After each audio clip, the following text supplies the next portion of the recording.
Okay, welcome back. Time to bring in our panel right now. Joining us here in studio this week, we have former state party chair for the Indiana Democrats, Robin Winston, and for the Republicans, former state rep Mike Murphy, along with you, Indy political science professor Dr. Laura Wilson, and Politico's Adam Wren, who's also the author of the Importantville newsletter on Indiana politics. Adam, you wrote about the Veep stakes this past week in Politico and about some of the also-rans, including former South Bend Mayor Pete Buttigieg. Take us inside that process. What have you learned about how that situation played out for him behind the scenes? Well, initially he wasn't on the list of Veep stake candidates, and some of his advisors, some of his former campaign staff wrote a memo on his behalf that circulated widely on the internet, and Harris in some ways was sort of added him into the process. He was vocal out there. He did a number of auditions, as other candidates did too, and was successful. And so, you know, he kind of made it to the top 4 or 5 down the home stretch. The campaign, the Harris campaign, tells me he was fully vetted, but ultimately didn't make it to the final round of interviews on Sunday. And Laura, it ultimately wasn't Pete Buttigieg, but it was a Midwesterner chosen to be on the ticket, underscoring just how important this part of the country is again this election year. Oh, absolutely. I mean, strategically, you can see Harris is very clearly going after that blue wall that Clinton wasn't able to deliver back in 2016.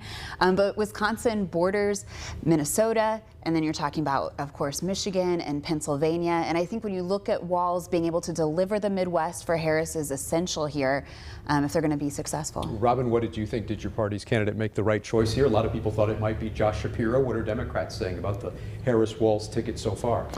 Thousands are showing up at rallies. People are enthusiastic about Coach Walz. He's going to be great. He's wearing his camo hat already, and he'll help us exactly as the doctor said here in the Midwest. But don't be surprised if Indiana doesn't get on the map before this is over. Mike, what do you make of the state of the race now that we know who all of the candidates will be? About a week till the convention, and apparently there will be at least one debate, if not more. How's this race shaping up in your view, and what do you make of the candidates' visibility right now too, I guess? The Harris campaign, they're advertising a lot during the Olympics. Trump campaign isn't. He did that press conference the other day. What do you make of all this? It's interesting that 40% of all the television time that's been bought through Election Day is going to air in Pennsylvania. That's on the Harris Walz side. So they know this is the state that somebody has to win. I'm surprised he didn't pick Shapiro, but I just wish, I fervently wish and pray that both sides would commit to telling the truth. They start out the first few days and both sides are just lying through their teeth about things. They're distorting each other's records. They're making stuff up. I'd just like to see an honest debate and election this year, but I don't think we're going to get it. Robin, there's been some criticism of the vice president that she hasn't really been out there doing press conferences or interviews yet, doing a lot of rallies instead. What do you make of that criticism? Oh, I don't think that's justified at all. I mean, she's gone to lots of events. She's been building. Look, on one end, you got people saying you got to get to know her.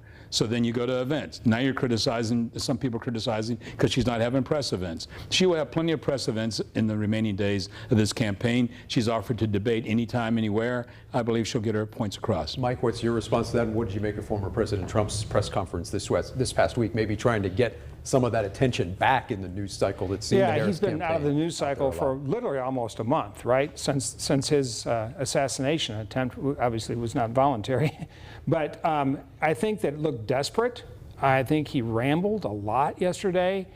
He took personal shots at reporters, and you never win by taking personal shots at reporters because they always get you back. Well, and he won't be out on the campaign trail apparently next week in the battleground states either. That's right. All right. Also this week we're talking about a really big local story. We mentioned it earlier in Indianapolis. City County Councilor is one fellow Democrat who's on the council now calling on Indy Mayor Joe Hogsett to resign. The mayor facing some questions about his administration's handling of sexual harassment allegations against his former chief of staff, Thomas Cook. And Laura, this is something that we've already seen members of the city council on both sides speak out about and take some action on already. Well, and we saw great reporting, obviously, on this issue. I think when you're talking about sexual harassment and things like this, like there's the individual and there's the institutional. And if it seems that there's something cultural that other people knew, right, there absolutely should be those kind of investigations going on.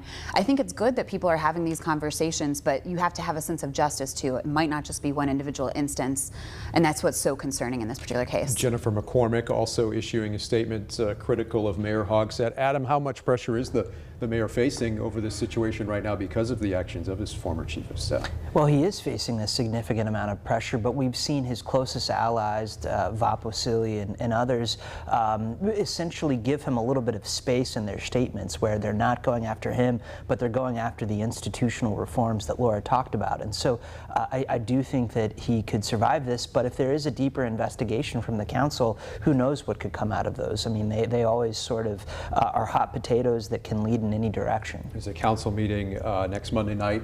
Quickly, Mike, what else do you expect to see out of this in the coming days? Well, I expect to see the Taft Law Firm go to these two courageous ladies and say, how much do you want us to write the check for? We'll see, Robin. Certainly a situation the mayor faces a lot of questions about still.